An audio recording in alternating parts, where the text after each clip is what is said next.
Episode 4388। अगर चीजें वास्तव में ऐसी ही हैं, तो आप दोनों को जाकर पैक करना चाहिए।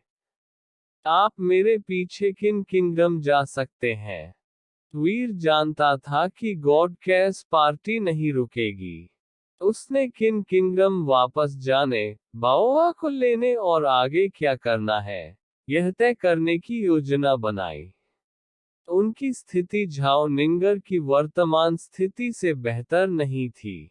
गॉड कैस पार्टी जल्द ही फिर से हड़ताल करने के लिए बाध्य थी।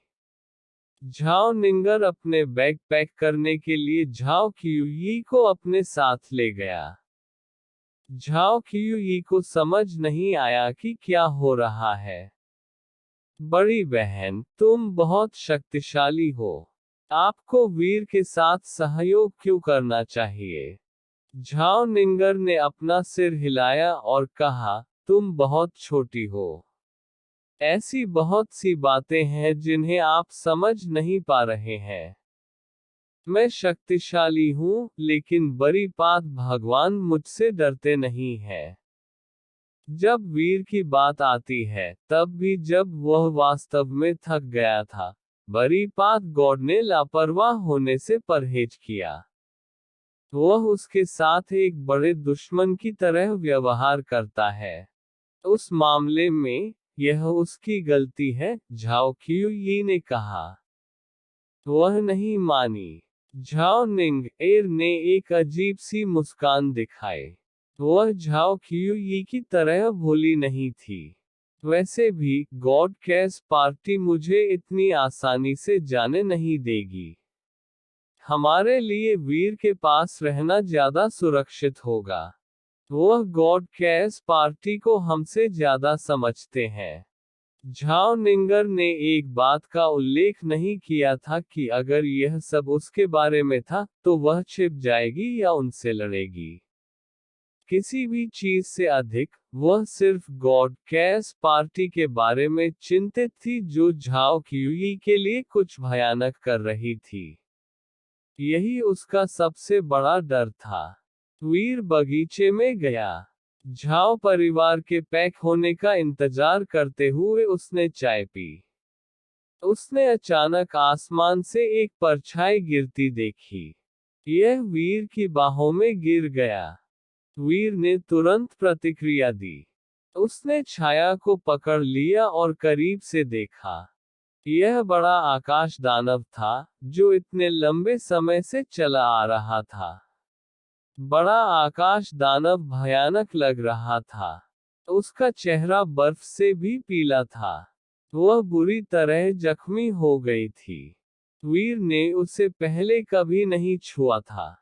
यह पहली बार था जब वह उसके सुडौल और राक्षसी शरीर को छूने में सक्षम हुआ था। वह उसकी गर्मी महसूस कर सकता था।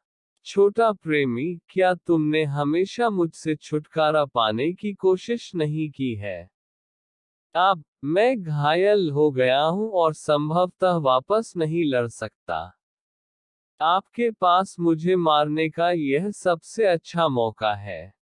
यहाँ तक अगर तुम सिर्फ एक उंगली हिलाते हो, तो यह तुम्हारे लिए मुझे मारने के लिए पर्याप्त होगा। हालांकि बड़ा आकाश दानव भयानक लग रहा था, फिर भी वह मुस्कुराने में सक्षम थी। उसकी जेद बाहें वीर के गले में लिपटी हुई थीं। वह उसकी बाहों में एक छोटी बिल्ली की तरह थी। उसके शब्दों को एक उमस भरी आहट के साथ कहा गया था। तुम घायल क्यों हो? वीर जानता था कि बड़ा आकाश दानव कितना शक्तिशाली है। साम्राज्यों की इस दुनिया में बहुत से प्राणियों को उसे नुकसान पहुंचाने में सक्षम नहीं होना चाहिए था। बड़े आकाश दानव ने आह भरी और कहा, मैंने किंग शियू को कम करके आंका। मैं केवल 33 आसमान में घुसना चाहता था और देखना चाहता था कि मैं किंग शियू के बारे में वहां क्या सीख सकता हूं, लेकिन उसने मुझे ढूंढ लिया। मैं मुश्किल से इसे वापस कर सका। किंग शियू बहुत डरावना है। वह लगभग पुराने नेता की तरह है। वहां क्या मिला? वीर ने पूछा। मैं किंग शियू के बारे में और जानने के लिए टावर में घुसा था, लेकिन उसने मुझे लगभग मार ही डाला। आपको क्या लगता है कि मैं क्या खोजने में सक्षम था? बड़ा आकाश दानव वीर के चेहरे पर निराशा देख सकता था।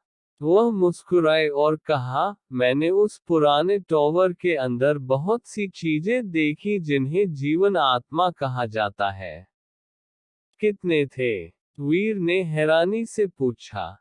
बहुत सारे थे। मैं केवल पुराने टॉवर की पहली मंजिल में प्रवेश करने में सक्षम था, लेकिन मैंने देखा कि 10 जीव भाग्य से भस्म हो रहे हैं। मैं नहीं जानता कि मीनार पर और जीव हैं या नहीं। बड़ा आकाश दानव मुस्कुराना बंद कर दिया। वह बेहद गंभीर लग रही थी। वह संख्या कुछ ऐसी थी जो वीर को भी डरावनी लगी। अगर हर जीवन आत्मा झाओ निंगर की तरह डरावनी हो सकती है, तो किंगशियू ब्रह्मांड में शक्ति की एक बेजोड़ शक्ति बन जाएगी। जेनो हॉल के गॉड स्पिरिट्स भी वापस लड़ने में सक्षम नहीं होंगे। चिंता मत करो। झाओ निंगर जैसे लोग जीवों के बीच बहुत दुर्लभ हैं, जो जीवन आत्माओं के साथ मिलते हैं। अब तक झाओ निंगर ही एकमात्र सफलता है। बड़ा आकाश दानव रुक गया और कहा, किंग शियू ब्रेक वर्ल्ड को जानवर बनाने के लिए जीवन आत्माओं का उपयोग करता है। अगर वे जीव दुनिया को तोड़ने वाले जानवर बन जाते हैं, तो उनके शरीर को ठोस बना दिया जाएगा। वे ब्रेक वर्ल्ड के कुलीनों से ज्यादा ताकतवर होंगे। यह जीवों को विकसित करने का एक तरीका है जो ज्यादा समझ में नहीं आता है। इसमें बहुत सारी खामियां हैं, इसलिए इसके बड़ी सफलता की संभावना नहीं है। विश्व शक्तियों को तोड़ो ठोस। दुनिया को तोड़ने के स्तरों में उसे क्या स्थान दिया जाएगा? वीर ने कभी नहीं सोचा कि दुनिया को तोड़ने के स्तर क्या होते हैं। बड़ा आकाश दानव हंसा। दुनिया को तोड़ने का कोई स्तर नहीं है। दुनिया को तोड़ना दुनिया को तोड़ रहा है। यह सिर्फ एक शब्द है जिसका इस्तेमाल दोनों दुनिया की शक्तियों को नियंत्रित करने के लिए किया जाता है। ताकत इस बात से निर्धारित होती है कि आप इसे कितना नियंत्रित कर सकते हैं। साधारण तौर दुनिया के लोगों को विश्व शक्तियों को तोड़ने के लिए केवल 1% की जरूरत है। वह छोटी सी रकम आज भी दुनिया को तोड़ने के लिए काफी मानी जाती है। कुछ ब्रेक वर्ल्ड लोग और भी बहुत कुछ समझ सकते हैं। दुनिया को तोड़ने के बाद दोनों दुनिया की शक्तियों के बारे में उनकी समझ लगभग 10% तक पहुंच सकती है, जैसे कि आप। मुझे लगता है कि जब आपने पहली बार दुनिया को तोड़ा था, तो आपकी ब्रेक वर्ल्ड दर 15% से 20% थी। मैं देखता हूँ, वीर ने कहा। यह सब क्या ठोस बनाया जा रहा है?